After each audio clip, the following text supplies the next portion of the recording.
Yeah, good morning, everybody. Cruiseman here. It is Sunday morning, and I am on my way to meet my riding buddies at a wake for breakfast. It is the first Sunday of 2025. So, Happy New Year, if I haven't said so already.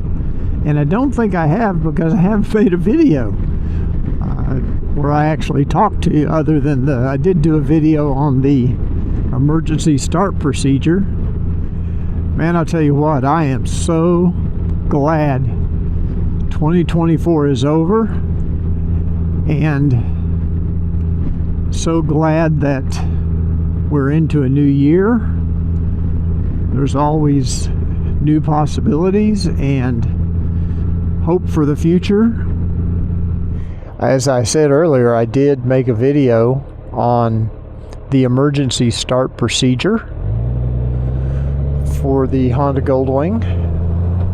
For those of you that aren't familiar, you may want to check it out. I'll put a link to that video up at the top of this video, and so you can make sure to check it out, because if for some reason your Honda Goldwing smart key, the battery could die, or it could get lost, or it could get stolen. Let's say you're on a road trip, and it could either get lost or stolen, or it could get damaged.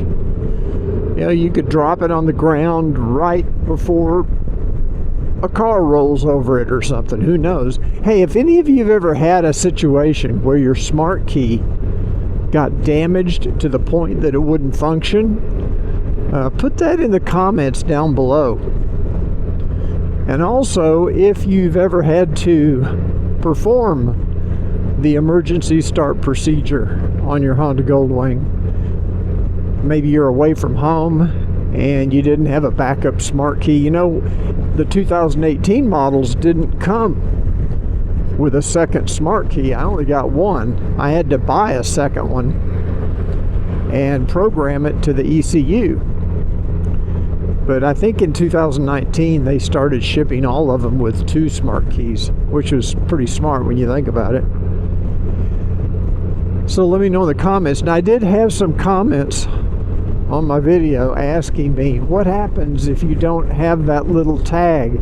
What if you buy a Goldwing, you get the smart key, say you buy it used, and you get the smart key, but you don't get the little tag with the emergency QR code and the emergency number? Very good question. I have talked about this in other videos, and basically what you're going to have to do is you're going to have to contact American Honda, and you're going to have to provide them the VIN number of the motorcycle, and then you're going to have to provide them with some proof that you own the motorcycle. Now that could be, maybe you have to provide them with a form of ID. I've never done this, so I don't know exactly what they require. But you may have to provide them with the VIN number. You may have to provide them with some proof of ownership, like perhaps the title or the bill of sale that you purchased the bike. Now, if you purchase the used motorcycle from a Honda dealer, my guess is you could go back to that dealer and have them do all this for you, because you are going to have that emergency start code. And that code is embedded somewhere in your motorcycle's computer system, but I don't know if there's a way to access it. But I'm sure that Honda has a record of all of those emergency start codes in their database based on the VIN number. Now, if you have a replacement smart key, like I did on my 2018, I bought a second smart key and I programmed it to the ECU.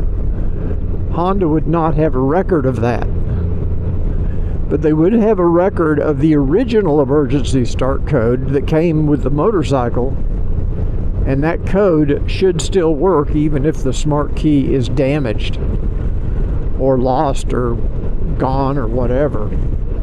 And I think you can program each Honda Goldwing, I think, can have a maximum of, it's either 3 or 4 smart keys programmed to the ECU. After that, that's it. You have to replace the ECU, which is not cheap. So hang on to those smart keys. Make sure you take care of them. So I hope that answers your questions. This is probably the last ride I'm going to get in for quite a while, because we have very cold weather headed our way tomorrow.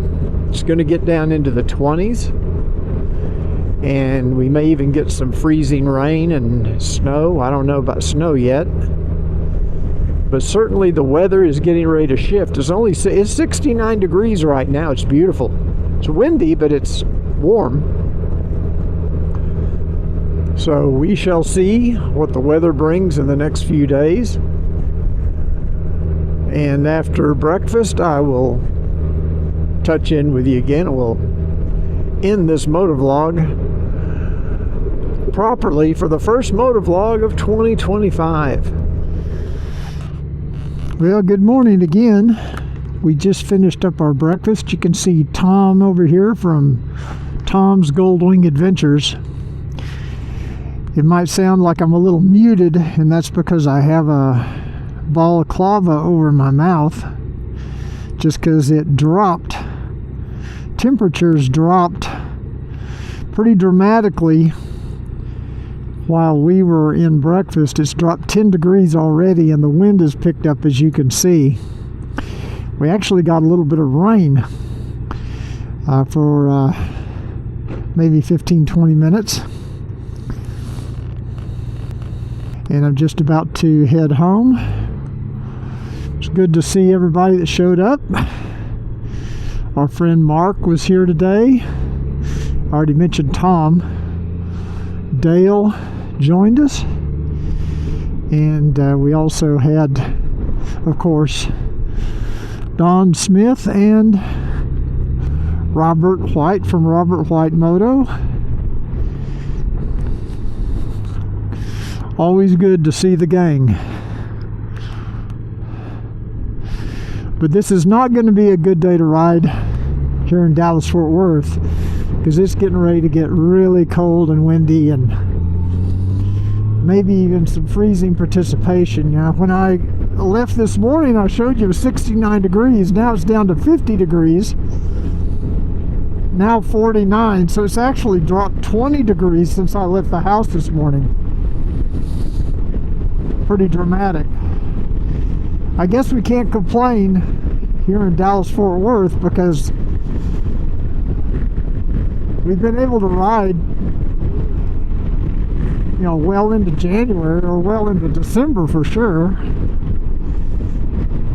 But usually January and February are the worst months here for cold weather. Yeah, it is really windy, and it's unusual. The wind is coming out of the north. You can see the flag. Usually the wind comes out of the south here. That's kind of our prevailing wind. But today I'm getting it from my right side. So I think it's time to take Shadow back to the house, and where it's nice and warm inside the garage. You know, this weather turning cold reminds me about cold weather riding gear, because I'm actually wearing a summer jacket. This is a mesh jacket. I do have a liner that came with the jacket that I'm wearing underneath. But now it's the time of year, and I'm wearing my summer riding gloves. I do have the heated grips turned on, but I do have some winter riding gloves. In fact, I'm going to be probably looking for some new winter riding gloves. I have some Olympia gloves that are pretty good, but I have a real problem getting gloves to fit me.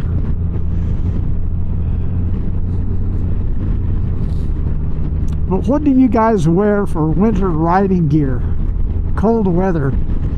Do you wear electric gear? Heated riding gear? Or do you just wear liners and long underwear? What do you wear to stay warm when you're riding in colder temperatures? Now it's only 48 degrees. It's still dropping. And 40 is about my limit. I usually try to stop at 40 degrees. I want to pull this down so you can hear me better. That might be a little clearer. There we go. Put in the comments down below what you wear for cold weather gear. Also, earlier on the first segment of this, I mentioned the video that I did on the emergency start procedure. I do want to remind you once again, I have a free PDF file that you can print out that gives you the emergency start procedures, and you can print that out and fold it up and keep it in your glove box. Now if you have an airbag model, you won't be able to do that. You'd have to probably keep it on you in your jacket or something, because you don't want to keep it in the trunk or the saddlebags, because if you don't have a smart key, you can't open any of those. Same with the side pocket. So you can still get into your center pocket, but again, if you have an airbag model, that rules that out. So you'd probably have to carry it in your jacket or somewhere else. But that way you've got those procedures for the emergency start, because you watch the video and it is fresh in your mind. You know how to do it. But 6 months from now, you'll forget what the video said. And if you're on the side of a road, you don't really want to have to pull out your phone and pull up a video and watch a 10 or 15 minute video.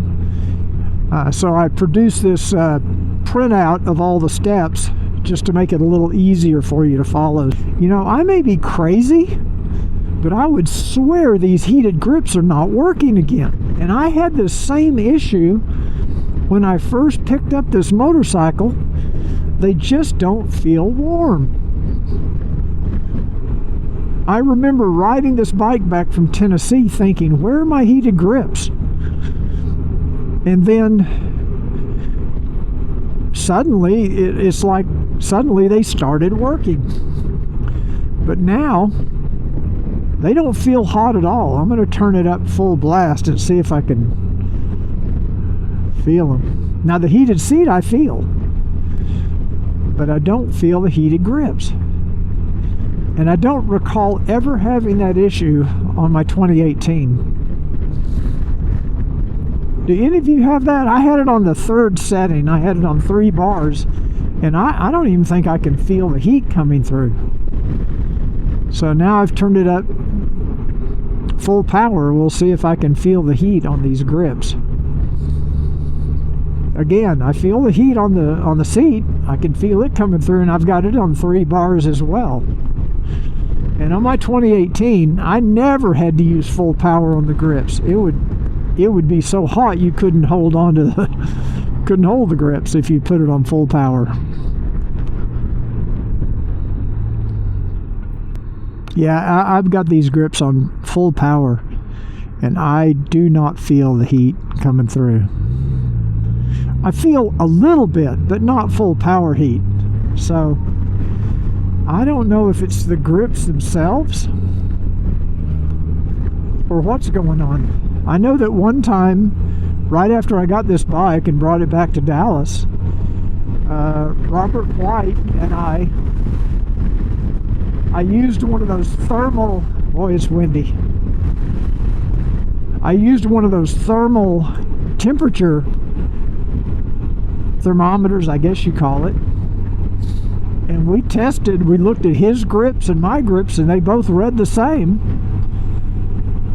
And that's about the time that they seem to start working again. But I'm going to do another test and see if these grips are heating up enough. I don't know what they're supposed to be, but I will test these grips at each setting. they are warm, but they're not super hot. So I think I'm going to go ahead and end this video before I get to the house. I want to thank you for watching today. And if you enjoyed this video, I'd appreciate it if you'd give it a thumbs up and check out some of my other motovlogs and other videos. And I will see you on the next Cruiseman's Motovlog.